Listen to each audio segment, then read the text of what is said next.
A few months ago, I was in a kind of a big meeting, and our bishop was sharing a story with us about how when he looked out his office window, he saw that a tree had fallen down. It was broken, it was done for, and so he called up the facilities guy and he's like, "Why haven't we taken care of this tree? You know, I'm kind of sick of looking at my window." And the facility guy is like, "Because it's not our tree. It's actually just across the property line, and we have to wait for our neighbor to take care of it." And so he's like, "Okay, what's this tree doing there? Why is it bothering me to see this thing? I'm not responsible for it." But he's like, "I try to pay attention to these things, to notice if there is something that God is trying to maybe teach me or show me." And it's interesting that he started talking to us about the message for him was to bend, not break, like that tree. You know, in a season of stress, in a season of hardship, it's easy to feel like we're going to break, you know? But he's like, this was a call to me to pay attention and to think about what it is to bend, not break. And I have been thinking about that ever since. Like, this has been months. What does it mean to be, to bend but not break? Bending is clearly preferred to breaking. A lot of us start to have conversations around church here sometimes about how as we get older, we don't bounce as well. And sometimes our bones break or we feel like we're, physically broken. But more about the emotional or even relational toll that life can take on us, that we want to be able to bend, because that's a sign of resiliency, a sign of flexibility. That bending is really a skill that we do want to embrace in times of stress, in hard times, in uncertain situations. And there is also a caution, because we humans are not created to constantly live in a state of bending and not breaking. See, some of us feel like we are in a constant state of anxiety. We aren't breaking, but we are barely surviving. That we have practiced bending so much that we're not sure we're going to be able to stand upright again. We've convinced ourselves, I can just maintain this pace if I just keep bending.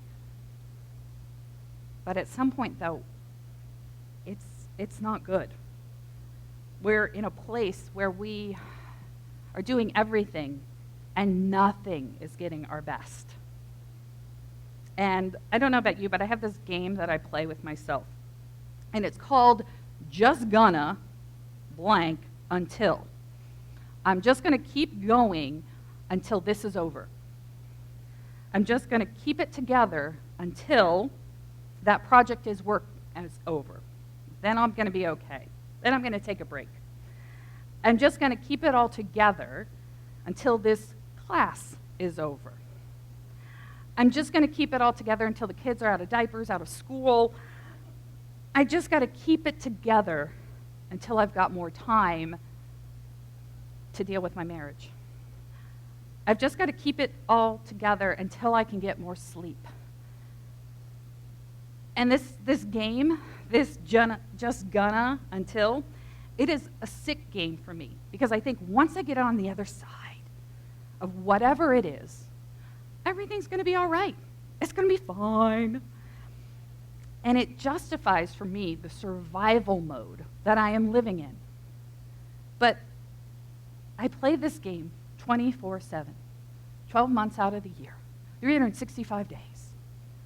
I have never been able to stop this game.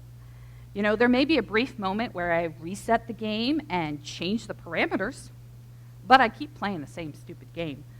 And I keep hoping that at some point I'm going to win the game. Spoiler alert, you won't. And this is the thing. Our culture encourages this behavior. This is a quote I've shared with you guys before, but it just captures, I think, one our culture, but also sometimes us as Christ followers. Blessed are the busy, for they shall inherit the earth. This is our American gospel. We like to keep busy. And this is from A.J. Swoboda, a writer and a Christian thinker, in his book, The Dusty Ones. And so many of us seem to think that we thrive on busy. We value staying busy. We don't want to be seen as lazy, do we? You know? I was having a conversation with some friends, and one of them was talking about that when her dad drops by the house, she is so uncomfortable she's sitting on the couch. She has to be up and doing something. And I was thinking, like, what is it that you feel like you're being judged for just sitting on your own couch? But I felt the same way. Like, I want to be seen as busy. I want, to be seen that way. There's a phrase, you want something done, ask a busy person. It's true. But busy lies to us. It tells us that we are important, that we matter because our calendars are full, people want our attention, they want our time, they want our abilities, and we feel like, whoa, we matter now. No, busy just means you don't have boundaries. Busy just means that you don't have boundaries in your life. Because when everything is important, nothing is important. When everything is a priority, by the way, that word priority really should always be singular, but we love to have priorities. When everything matters, nothing matters. And we have given equal weight to so many things in our lives, so many things. And sometimes we have given disproportionate weight to things that really don't matter in the scheme of life. But our American gospel tells us that we are applauded for a lack of sleep. Oh, you only get 4 hours of sleep a night? Well, no, I survive off 3. I get up and I work out for 3 hours before I even start my day. And then I spend an hour making my breakfast. This is the laundry list that people give us sometimes to declare their worth to us. We celebrate overwork. We are rewarded for it, for promotions, with attention. And strangely enough, with more work. And too many of us wear burnout as a badge of honor. In so many ways, we play this game. We're all in it. And that is what makes it so hard to leave it. Because it then means we have to swim upstream. We have to fight against what is perceived as laziness when you're just simply resting. And we've also lived in this heightened state of constant bending that we cannot stop without tremendous effort. We have to retrain ourselves. It's like trying to find a new way home when there's construction. Like you find yourself, oh man, I forgot. So now I got to turn around and go back again. When we have to change our habits, it is so hard, and this is habitual for us. And that should really be a warning for us. When something doesn't feel okay, because we aren't busy. If we're unsettled because we don't have something to do. We operate with very little margin in our lives. And we are busy in life. And we aren't simply just busy with tasks, are we? We are busy with decisions. We live in this wonderful world. I truly mean this. It is wonderful. We have options. And they are a gift because some people would love to have the options that we do. They are a gift and they are a curse. Because on a daily basis, we will make upwards of 300, no, I always say numbers wrong. Go with me here. It's on the screen. 35,000 decisions in a day. From what to wear, what to eat, to brush your teeth, all those things way into your day. In addition to decisions that have way more weight to them. What decision are we going to make regarding our kids' school? What decision are we going to make about our retirement? All of these things are in there. And we encounter this phenomenon called decision fatigue. And Too many decisions will weigh on us. Too many decisions in one day means that by the end of the day, we are exhausted just from that mental load. And it is cumulative for us. And we'll feel worse and more drained as we go through it. And when we are worn out, our brains want to look for shortcuts. Our brains want to help us out. And that's where we get into situations of procrastination, impulsivity, avoidance, indecision. And if your brain is worn down, it may cause you to be more reckless, to make decisions that you normally wouldn't, to choose something that you normally would go, oh, that's a poor choice there, because you're not in a place to think it through well. And it will cause you to simply, sometimes even just do nothing, which again is a choice in and of itself, but can lead to more problems because you don't deal with it and sometimes these things just keep rolling. That snowball is going down the hill and it's getting bigger and bigger. You may even notice that at the end of the day, when you have had so many decisions to make or made and weighed on you, that you are sharp or short or angry with family members or colleagues. You may do a little binge shopping or maybe binge eating to avoid the pain of the exhaustion. And it makes sense when we are tired that when we are faced with the temptation that we are more likely to give in. It's just not worth it to fight it, is it? Or do we do things that we normally wouldn't do? Life is hard, and the load of life is a lot. And part of the problem is that we often throw fixes at the symptoms, not the root problem. More sleep isn't going to fix it. It will fix it in the interim.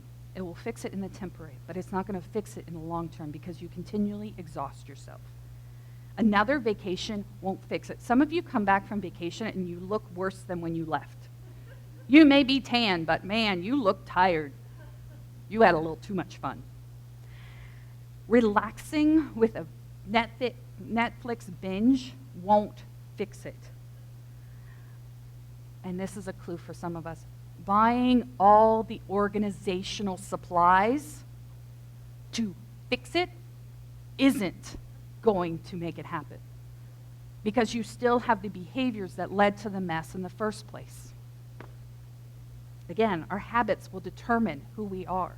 And if we don't change our habits, we haven't changed anything.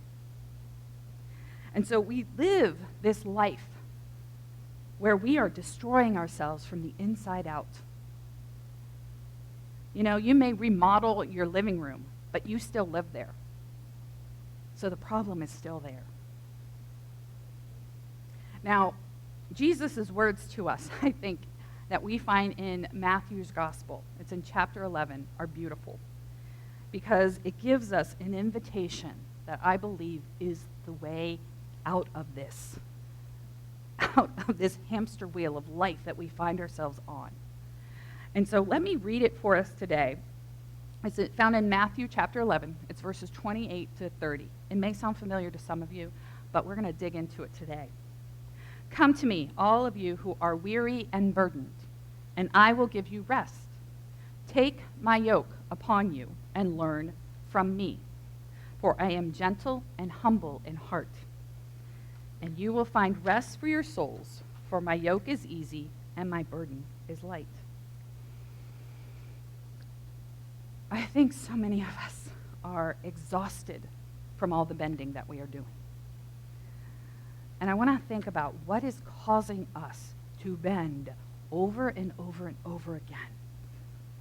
You know, verse 29 is Jesus' invitation to us. Take my yoke upon you and learn from me, for I am gentle and humble in heart.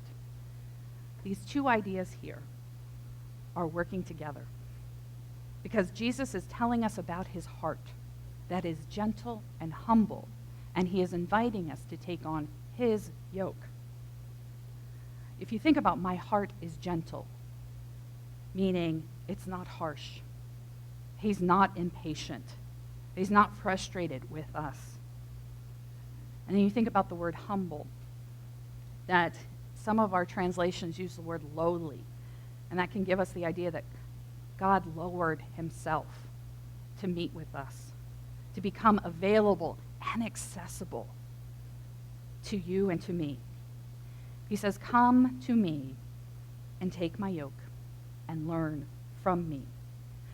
Now, for us city folk, a yoke is a piece of farming equipment used to link two animals together to do the work, to carry weight, to carry the load. And so you would put these two animals together so that you could get more work done because of their combined effort, their combined strength, their combined experience.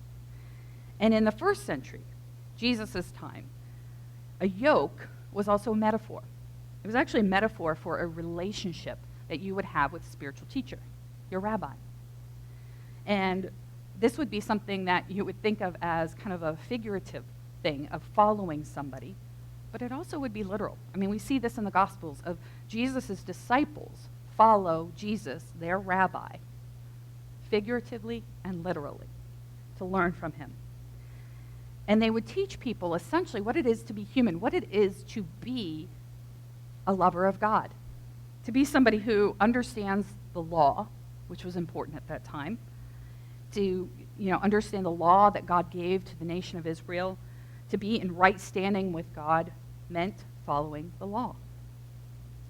And this common image of using a yoke, that you were yoked with your rabbi, that you combined strengths to do the work together. You would bear the weight of something together. And it was the rabbis reading and understanding of Torah and how it was to be applied to your life and others. And so thinking about that and shouldering that weight, this image for them at this time was also heavy. It was meant to be a burden to carry, one that they gladly embraced because it was for God, but it was understood to be a heavy load because it asked a lot of them. And then Jesus comes along. Jesus comes along and he says, "My yoke is light and easy. My burden is light." Jesus is talking about something that is so radical to them because they understood your rabbi's yoke was heavy. And he's saying, no, mine is light. This burden that I'm asking you to engage in is light. It is easy. And these two ideas coming together here is so powerful for us. And I love how Eugene Peterson, who wrote the paraphrase that we talk about, The Message, how he kind of hears these words of Jesus. "Are you tired, worn out, burned out on religion? Come to me. Get away with me and you'll recover your life. I'll show you how to take a real rest. Walk with me and work with me. Watch how I do it." I love how Kevin talked about the idea of apprenticeship. This is what it is to learn from and learn with. Learn the unforced rhythms of grace. Oh, I love that line. Learn the unforced rhythms of grace. I won't lay anything heavy or ill-fitting on you. Keep company with me, and you will learn to live freely and lightly. You will find rest in him, not simply for your body, but also your soul.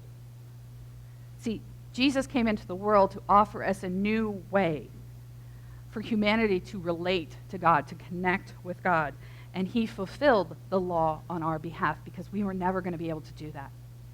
We were never going to be able to complete it the way he did.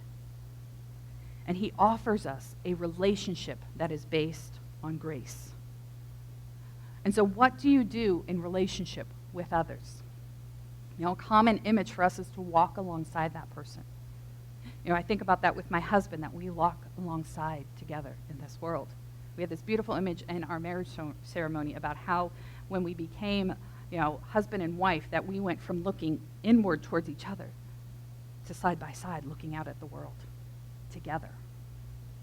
You walk with that person. And Jesus is telling them, I want you to learn from me. I want you to walk alongside with me. I have a new way for you to shoulder the weight of life. And it doesn't depend on how good you are. It's not dependent on your ability to do all the things and then post it on Instagram. It is dependent on my grace. Jesus introduces this new element into the equation of faith, and that element is Him. Jesus understands that there is no escaping the weight of life, because life is hard. It's challenging, even when it's good.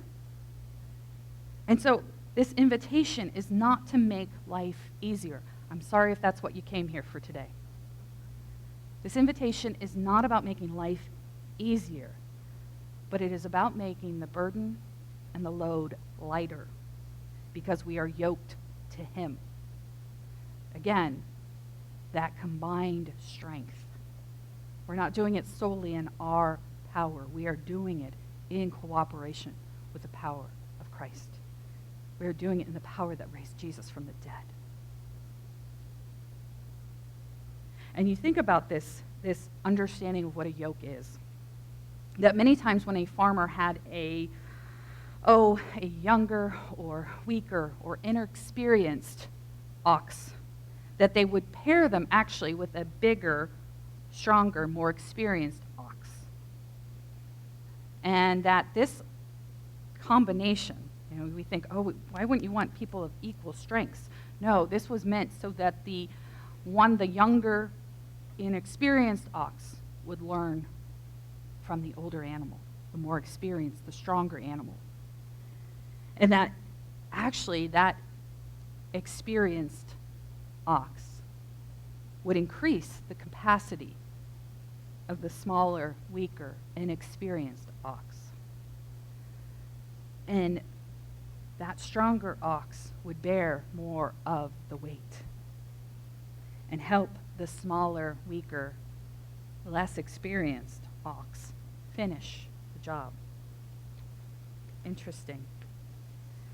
And so when Jesus is saying to us, I want you to come be yoked with me. Come be yoked to me.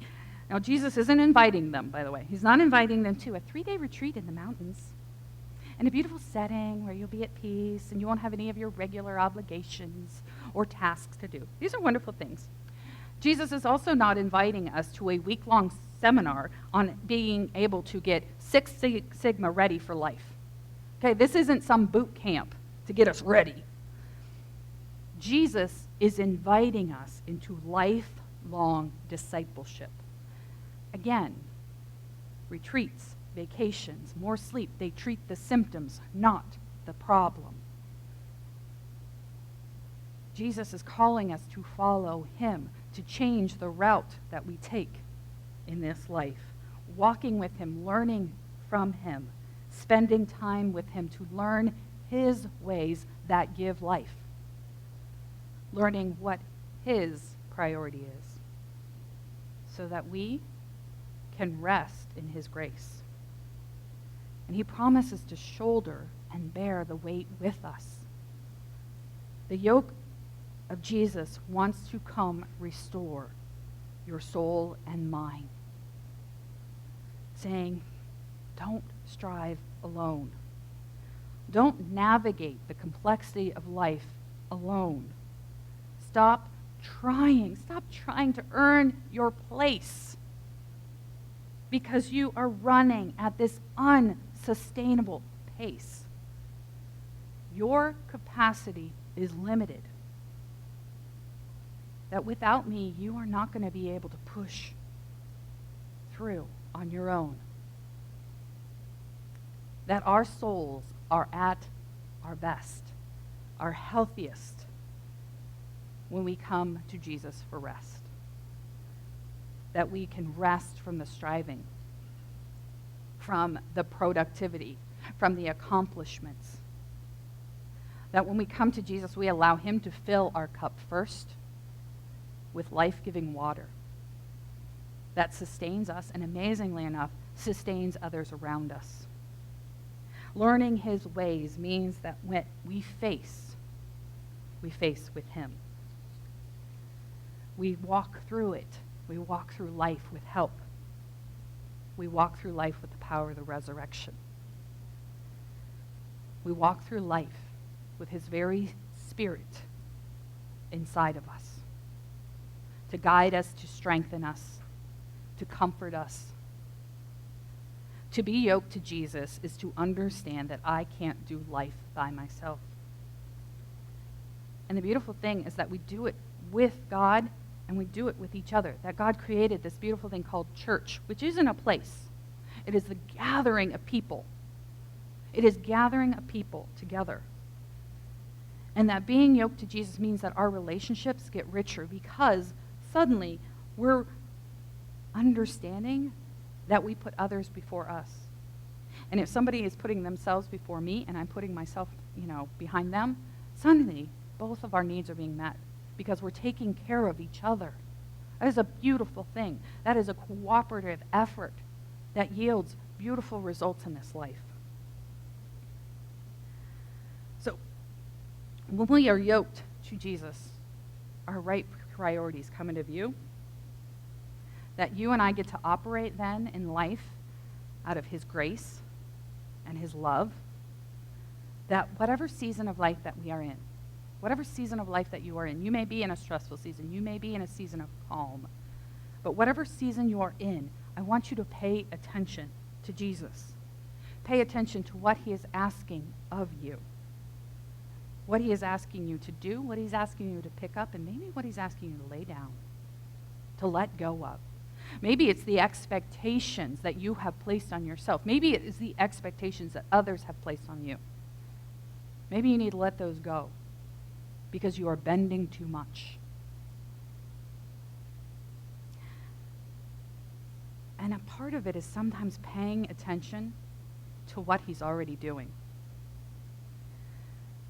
I've had this hit home for me, and sometimes I think this is a horrible line, by the way, and if you ever say this to a teacher, I will come and smack you, is that those who can't teach, right? You've heard that line. It's awful. But I often think for myself, those who can't preach. Because a lot of times I'm preaching to myself. I'm just glad you're here with me. It's kind of nice to see you all. But so often I am in the midst of whatever this is. And I'm like, oh, okay, God, I hear you. Well, this is my thing that I've had to open my eyes to what God is already doing in and around me. Is that twice now I have reluctantly chosen to help someone. It's a lovely phrase. It's none of you here today. So, but I have reluctantly chosen to help this person. And it's been on a Saturday each time, which means I have my kids all to myself because my husband works on Saturdays. And I have gathered them up, shoved them in my van, and taken off to help this person. Help this person get home because they've gotten confused and lost. They don't know where they are. Now, I could have ignored the problem because it really was inconvenient. It wasn't planned, and I am a planner. And I just thought, why does it have to be me? That's a lovely thought, I know. And I took a deep breath. And the thing is, at 3 separate points, it wasn't like this went smoothly or beautifully, because at 3 separate points during this whole event, my children lost their minds. They flipped out. Now, they were safe. They were never in any danger at all during this whole thing. But they didn't understand. They didn't understand what we were doing. They didn't know why. And it was an interruption to our day. And I'll admit, I hate to be interrupted. But often God needs to interrupt me to get my attention. And allow my salty self to help someone. And allowed me to see Jesus in the moment, not in me, but in the person that I was helping. Where have you seen me in prison? Where have you seen me hungry? I had an appointment with Jesus. It just wasn't on my calendar. And deeply convicted of that. Deeply. And how hard my heart is in some places, and that I still need Jesus to get into those places for me.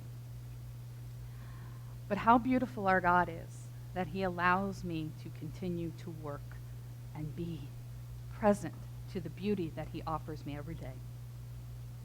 To allow myself to be interrupted by his grace.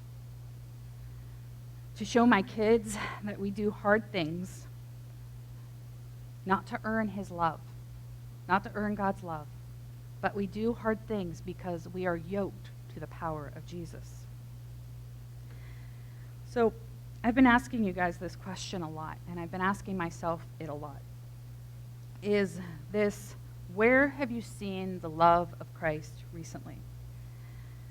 Because when we are yoked to him, it means we are also present and attentive to him. It is not that we conjure more of God up. God is omnipresent. He's everywhere. We do not, rub a lamp and suddenly the genie appears. He's already here, y'all, whether we acknowledge him or not. But when we come to him to find rest, to yoke ourselves to him, we are suddenly more aware of his strength, his experience, his grace, and his love. And so where have you seen the love of Christ recently? We should be seeing it every which way. We should be seeing it in the inconvenience of a moment, because we have the opportunity to love somebody. God's love for me shows up when he interrupts my selfishness. That he reminds me of his grace for me and his grace for others. Where is he showing up in your life? Because he is. He's there. You just may not be noticing. Sometimes we have to turn down the noise of life to hear him. We have to slow down. We have to pause and pay attention. So where have you seen the love of Christ recently? Ask yourself that this week, regularly. Maybe set an alarm on your phone to remind you to think about this. Hear his words that are coming to you. His words to us, come to me and find rest. Learn from me how to live. Amen.